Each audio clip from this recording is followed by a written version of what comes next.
Welcome to channel Arai Mio Jayapura. Kali ini, kita akan membahas sejarah Jepang di Jayapura.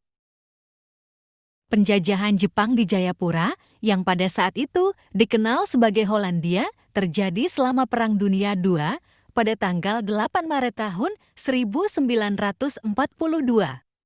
Jepang berhasil menduduki Jayapura setelah merebut kendali atas Hindia Belanda. Penjajahan Jepang di Jayapura dan wilayah sekitarnya berlangsung selama hampir 3 tahun sampai Jepang menyerah pada tahun 1945.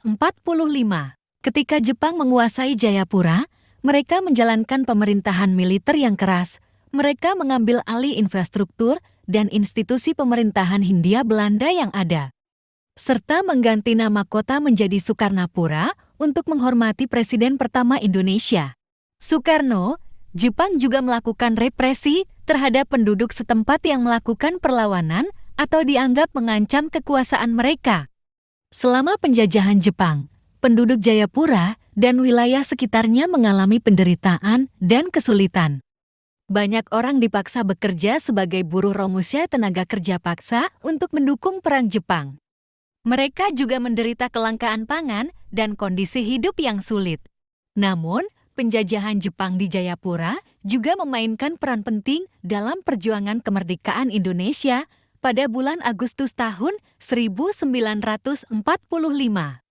Jepang menyerah kepada sekutu setelah bom atom dijatuhkan di Hiroshima dan Nagasaki.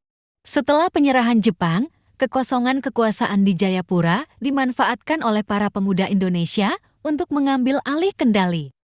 Mereka mendirikan Badan Penyelidik Usaha Persiapan Kemerdekaan Indonesia BPOPKE dan melaksanakan persiapan menuju kemerdekaan Indonesia.